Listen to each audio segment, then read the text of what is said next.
तब जिन्दगी बुझिन्छ। जिन्दगी कतिखेर बुझिन्छ त भने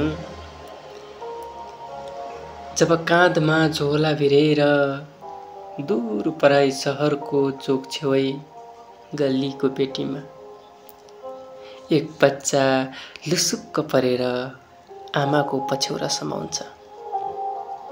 छट्ट घरको याद आउँछ। तब जिन्दगी बुझिन्छ। जब निन्द्रा आँखाभित्रको गहिरो तालमा हराउँछ तब जिन्दगी बुझिन्छ।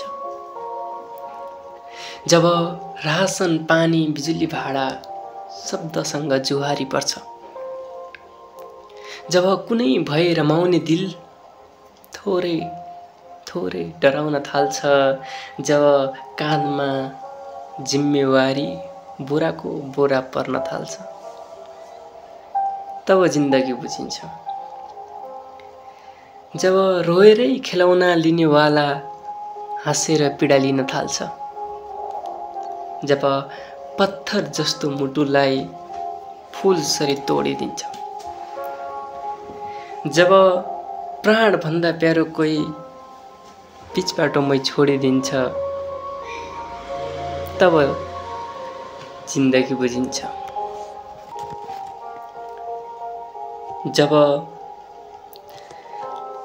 जब साथी भन्दा एकान्त नै प्यारो लाग्न थाल्छ, जब डायरीको केवल तस्बिर बहुमूल्य लाग्न थाल्छ, जब सिसामा उभिएको कोही अन्जान लाग्न थाल्छ तब जिन्दगी बुझिन्छ। जब ओठले बोलेको झुट आँखाले बताउँछ, जब कसैका याद चारैतिरको भिडमा हराउँछ, जब बन्द कोठाको चिच्चाहट कानमा गुन्जिन थाल्छ तब जिन्दगी बुझिन्छ।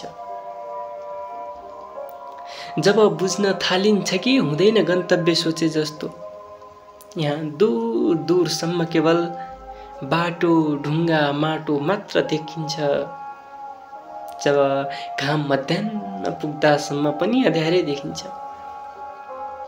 जब खुल्ला आकाश जमिन ठुलो महल लाग्न थाल्छ तब जिन्दगी बुझिन्छ।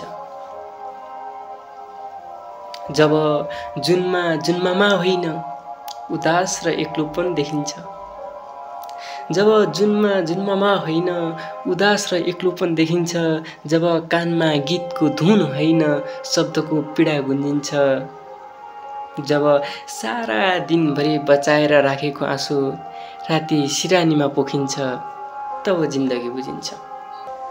जब राति घर आउनु पर्छ जायज लाग्न थाल्छ, जब राति घर आउनु पर्छ जायज लाग्न थाल्छ, जब दिलमा बसेको कोही